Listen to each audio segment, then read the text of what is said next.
우리 좌에 계신 분하고 서로 인사할까요? 하나님은 오늘 또 살아서 우리 가운데 역사하십니다. 네, 여러분 행복하십니까? 네, 20%만 행복하네요. 오늘 저는 조금 행복합니다. 왜냐하면 올해 첫 새 옷을 입었어요. 네, 귀한 분들이 섬겨주셔서 네, 신상품입니다. 네, 그래서 좀 행복해요. 자, 우리가 잘 아는 게 중국과 인도 사이에는 부탄이라는 나라가 있어요. 제가 선교사일 때 중국에서 만약에 추방된다면 가고 싶었던 나라 중에 하나가 부탄이라는 나라였어요. 그런데 너무 비쌌어요. 왜냐면 외국인들은 하루 체류비가 그 당시엔 100불, 지금은 300불인가 500불이 하루가. 그러니까 도저히 들어갈 수 없고 선교사 출입을 금지하는 나라 중에 하나죠. 근데 2011년도에 실시한 전 세계 행복지수 조사에서 놀랍게 이 부탄이 세계 1위를 여러분 차지하게 됩니다. 당시에 부탄이라는 나라 인구의 81만 명이었고 전 구구사를 통틀어 180명밖에 안 됐어요. 지금 서울에 있는 아산병원의 의사가 1694명입니다. 근데 이 나라, 이렇게 가난한 나라가, 소득 수준이 낮은 나라가, 살기 힘든 나라, 세계에서 정말 작은 나라가 어떻게 행복조사에서 세계적으로 1위를 기록할 수 있었는가라고 사람들이 충격을 먹습니다. 근데 시간이 지났어요. 8년이라는 시간이 지나고 2019년도에 다시 한번 전 세계 나라마다 행복지수를 다시 한번 조사했어요. 몇 위가 됐을까요? 8년 전에 1위였던 부탄이 바로 95위가 완전히 떨어져 있었어요. 8년이라는 세월 속에 대체 어떤 일이 났을까요? 네, 인터넷이 들어온 겁니다. 그리고 SNS가 발달된 겁니다. 그것을 보면서 우리나라가 얼마나 가난한 나라인지를 백성들, 국민들이 알게 됐어요. 그래서 다른 나라와 비교하기 시작합니다. 끊임없이 비교하면서 우리는 행복하지 않다라고 생각하기 시작했다는 거예요. 8년 사이에 1위였던 행복지수, 인구의 97%가 우리는 행복합니다 라고 얘기했던 사람들이 8년 만에 우리는 불행해요, 95%. 여러분, 삶이 바뀐 게 없음에도 불구하고 행복지수는 뚝 떨어졌다는 겁니다. 이걸 통해서 우리가 배울 수 있는 건 이겁니다. 행복하기 위해서 남과 자신을 비교하지 말라라는 교훈을 우리에게 주고 있죠. 여러분 행복하십니까?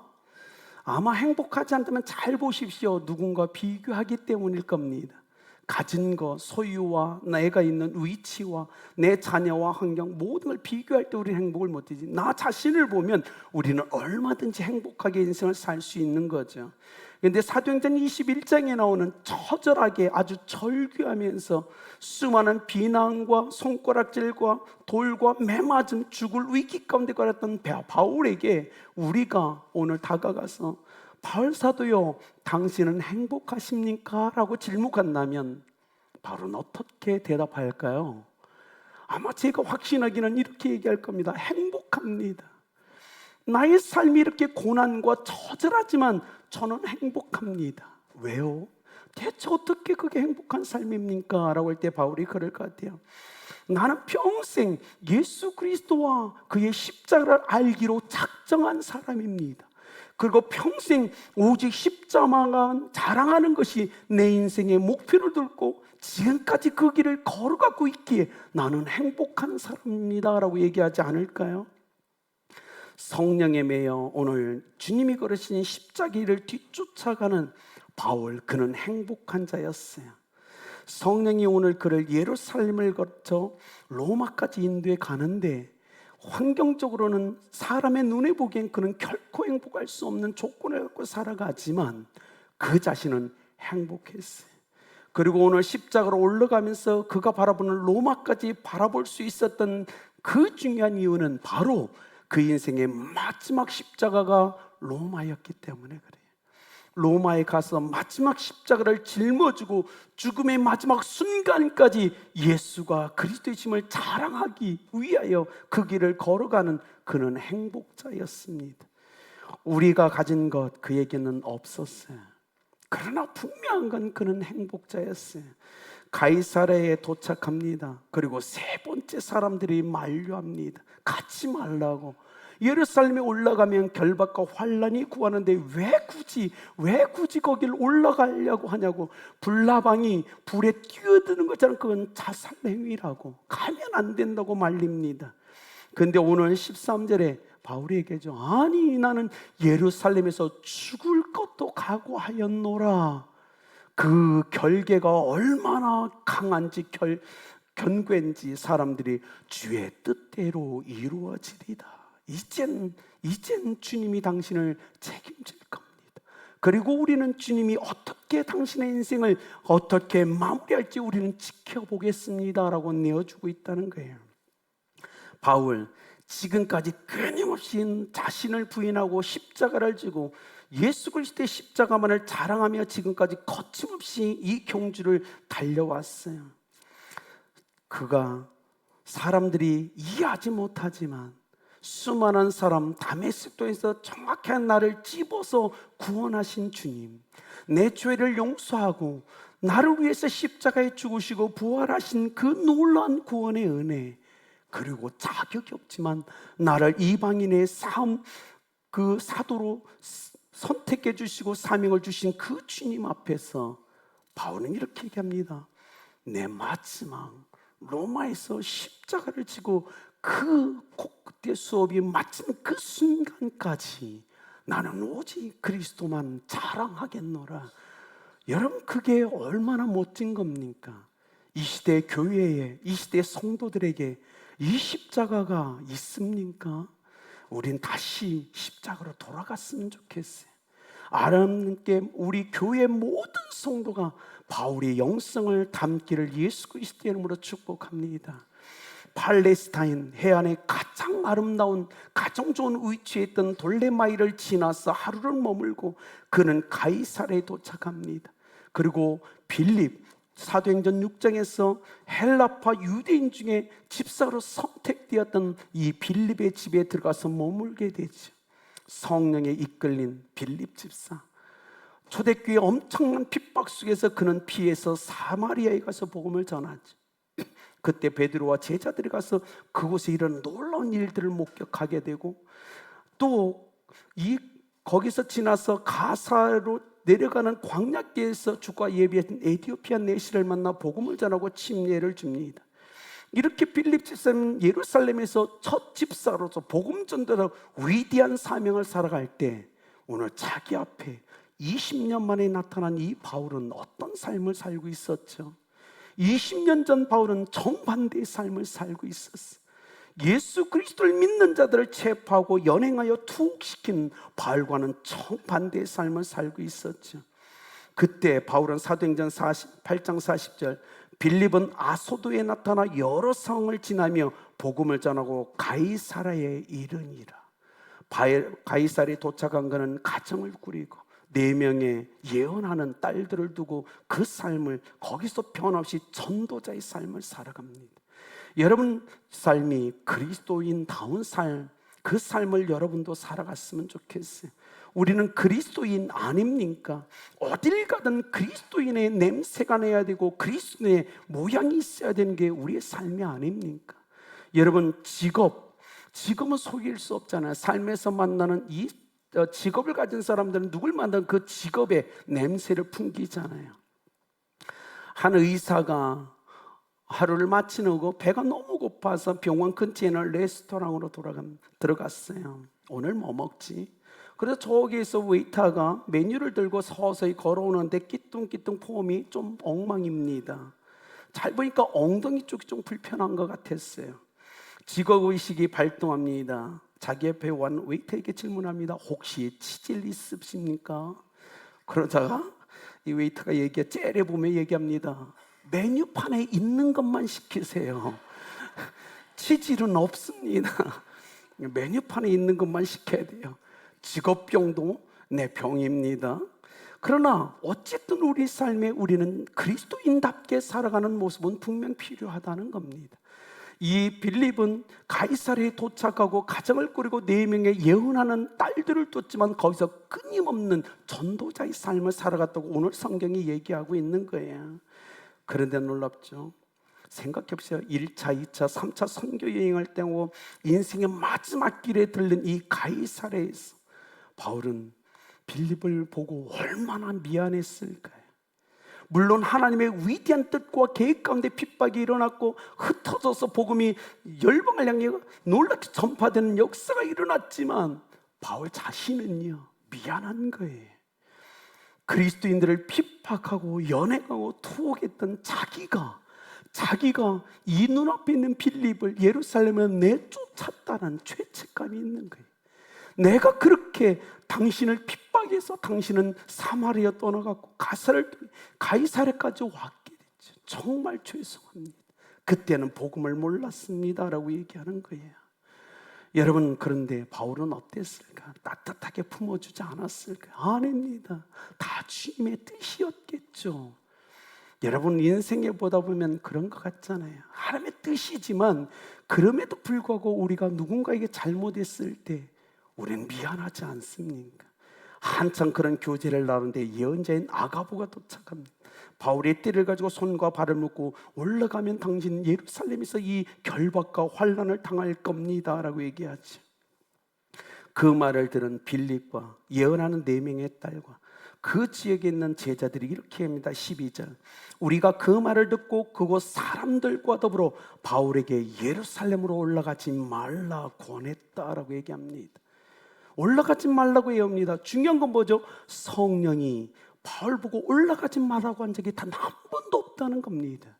오직 올라가면 결박과 환난을 기다린다고 주위에 있는 성도들에게 말해줬을 뿐이지, 그들을 향하여 베드로를 막아서라, 그를 붙잡아라, 올라가지 못하게 하라고 성경은 단 한 번도 얘기하지 않았다는 거예요. 그렇게 얘기한 것. 그런데요, 바울이 얘기하죠. 여러분 어찌하여 울어 내 마음을 상하게 합니까? 우리는 이렇게 했죠. 아니, 이게 마음이 상할 일입니까? 당신이 지금 불나방처럼 불에 뛰어넣어 이 자살행위를 우리가 만류하는 거 아닙니까? 이게 어떻게 당신의 마음을 상하게 하는 겁니까? 라고 생각할 수 있어요. 여러분은 어떻게 생각하십니까? 그런데 바울은 만류하는 그들의 말 때문에 더 큰 상처와 아픔을 겪어요. 여기서 상하게 하다라는 뜻이 3가지 의미를 가집니다. 상하게 하다, 마음을 상하게, 첫 번째 기를 죽게 하다, 기를 죽게 하다라는 뜻이에요. 사람을 나약하게 하다라는 뜻입니다. 3번째, 남자답지 못하게 하다라는 뜻이에요. 복음을 들고 목숨을 내걸고 인생을 걸고 십자가를 향하여 나아가는 바울의 삶을 연약하게 만드는 것, 남자답지 못하게 만드는 것, 그것이 오늘 이 사람들이 하고 있는 일이었어요. 여러분, 고대로부터 남자들은 뭐 있죠? 강해야 됐어요. 수렵 생활을 통해서 가족을 부양했고 용감하게 인내심을 갖고 때로는 상처를 극복하면서 수렵해야 가족을 먹여 살리고 지키고 보아야 할 힘이 남자들에게 있었죠. 그건 남자다움이었어요. 그런데 이 시대에도 변함없는 남자들의 삶은 다른 것이 없습니다. 그런데 어떡하죠? 아내가 시장을 가자고 합니다. 아내의 손을 잡고 시장을 갔는데 먹고 싶은 족발이 보여요. 손이 가는데 아내가 째려보며 말합니다. 뭐 하려고? 그러자 상처를 받아. 그리고 집에 와서 너무 쓸쓸해서 텔레비전 드라마를 보는데 눈물이 흘러나옵니다. 호르몬이 아니죠, 여러분. 그런데 아내 앞에 이렇게 한없이 연약한 남편이 정말 지켜야 될 어떤 신념에서는 결코 무릎을 꿇거나 타협하지 않는 강함을 보여줍니다. 남자들에겐 이 남자다움이 있습니다. 근데 바울이요, 오늘 남자답게 십자가를 향하여 나가는데 그를 남자답지 못하게 만드는 사람들이 있었어요. 믿음이 있다라고 하는 사람이었어요. 순교자적 삶을 살아가고 있던 빌립이 그를 만류합니다. 여러분이 성령에 매여 하나님이 원하시는 삶을 살아갈 때도 잘 보십시오. 누가 막는지 전부 믿음이 있다라고 하는 사람들이 가로막습니다. 사랑하는 믿음 있는 부모님들이, 아버지가 가로막고요, 교회에 있는 장로님들이, 믿음 있는 사람들이 가로막아요. 믿음이 없는 사람들은 가로막지 않습니다. 그렇지 않나요? 여러분은 성령에 매여 오늘 십자가의 길을 걷고 있는 그런 사람들을 만나거든 여러분 만류하지 마시고 응원해 주시길 예수 그리스도의 이름으로 축복합니다. 왜 성령은 3번이나 바울에게 예루살렘에 올라가면 결박과 환난을 당할 거라고 얘기했을까요? 저번 주에 말씀드렸지만 그건 결코 쉬운 일이 아니었어요. 바울의 힘만으로 되지 않는 일이었어요. 그래서 바울에게 주님은 끊임없이 질문합니다. 너 이래도 갈래? 너 이런 상황이 펼쳐질 건데 너 마음을 단단하게 먹어야 돼. 인간의 힘으로는 감당할 수 없단다. 그런데 그 옆에 있는 제자들에게 성령이 감동해서 그 사실을 가르쳐 준 이유는 뭘까요? 그들에게 주님은 만류하라고가 아니라 기도해 주어라. 저의 힘으로는 감당하기 힘들 거야. 바울 혼자로는 감당하기 힘들 거야. 그러니 마음으로 기도하며 함께 십자가를 져주면 안 되겠니? 그래서 성령은 바울 옆에 있는 사람들에게 3번이나 성령의 감동을 쫓았어. 바울이 예루살렘에 올라가면 결박과 환난을 기다린다고 얘기해 줬다는 것 아닐까요? 사랑하는 성도님 여러분, 바울에게는 마음을 상하게 하다. 왜요? 하나님의 뜻에 순종하셔서 나아가는 사람들의 길을 막는 것은 마음을 상하게 하는 겁니다. 내가 오늘 분명하게 하나님의 뜻을 알고 성령에 매여 가는데 그것이 고난의 길이라고 십자가의 길이라고 그 결과에 죽음이 있다고 가로막는 건 성령을 의지하여 그 인도하심을 받는 사람에게 상처를 주는 거고 마음을 상하게 하는 사실이라는 걸 우리는 기억해야 됩니다. 여러분, 주님을 바라보십시오. 주님이 제자들에게 이렇게 얘기합니다. 내가 예루살렘에서 제사장들에게 체포되어 내가 결박당한 뒤에 내가 정말 그 후에 내가 죽을 거야. 바울이 베드로가 어떡하죠? 얼른 나오면 주여 그러시면 안 되죠. 그런 일이 일어나면 안 됩니다. 그때 주님이 마태복음 16장에서 사단아 내 뒤로 물러가라. 너는 나를 넘어지게 하는 자야. 너는 내가 남자답게 살아갈 것을 남자답지 못하게 살아가려고 하는 사람이야. 너는 나를 연약하게 하는 사람이야. 내 뒤로 물러가. 오늘 바울이 그렇지 않을까? 남자답게 살고 싶은데 기가 죽게 만듭니다. 나의 결심을 흔들어 버립니다. 그래서 바울이 내 마음을 상하게 하지 마십시오. 나는 남자답게 인생을 살다 남자답게 주의 품에 안기기를 원합니다 라고 얘기하는 거예요. 바울이 오늘 예루살렘에 올라가는 것, 올라가서 결박당하고 환난 당하는 것은 돈을 위한 것이 아닙니다. 명예를 위해서도 아닙니다. 성공을 위해서도 아니고 인기를 위해서도 아닙니다. 오직 세상이 비웃고 손가락질하는 주 예수의 이름을 위해서입니다.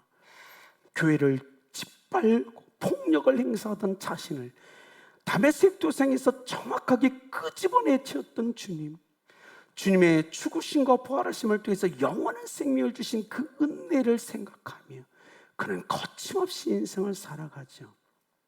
십자가의 복음, 이 부활의 복음, 예수가 주와 그리스도 되심의 복음을 전하는 것을 위해서 하나님 앞에 경외함으로 써서 인생을 걸고 생명을 걸고 걸어가는 바울. 그런데 20년 전 바울을 위해서 빌립이라는 사람을 가이사랴에 정착하게 하셨고 20년 지나 바울을 기다리게 하셨던 그 주님. 그런데 빌립은 순교자의 삶을 멈췄어. 순교자의 길을 가는 바울의 길을 만류하며 막아서는 존재가 됩니다. 순교자의 삶을 멈춰서 서 있는 사람과 끊임없이 마지막까지 순교자의 삶을 걸어가서 완주하기를 원하는 그 사람, 여러분은 어떤 사람의 삶을 선택하며 인생을 살아가겠습니까? 사랑하는 성도님들, 우리의 인생의 중간에 멈춰서지 맙시다. 마지막까지 십자가를 향하여 우리의 온 생명을 걸고 하나님을 경외함으로 멋지게 완주하는 바울의 인생이 바로 우리의 인생이 되길 예수 그리스도의 이름으로 축복합니다. 주 예수의 이름으로 결박당할 뿐 아니라 죽을 것도 각오한 이 바울의 영생이 우리 교회와 성도들의 삶에 영원토록 넘치기를 예수 그리스도의 이름으로 축복합니다. 같이 기도하겠습니다. 하나님 감사합니다. 보잘것없는 저희를 세상의 수많은 사람들에게 꼭 집어서 저희들을 불러주셨습니다. 예수 그리스도 안에서 하나님 오늘 또 예배자로 살게 하신 하나님을 찬양합니다. 오늘 우리 주변에 십자가를 지고 걸어가는 형제와 자매들이 있습니다. 하나님 그들을 만나면 우리는 기쁨으로 그들을 위해 기도해 주는 존재가 되게 하여 주옵소서. 마음으로 기도하며 함께 그들의 십자가를 짊어지는 자들이 되게 하여 주옵소서. 중간에 멈춰진 인생이 아니라 마지막까지 십자가를 지고 완주하는 인생으로 하나님께 기억되는 우리 성도들 되도록 축복하실 하나님께 감사하며 예수님의 이름으로 기도드렸습니다.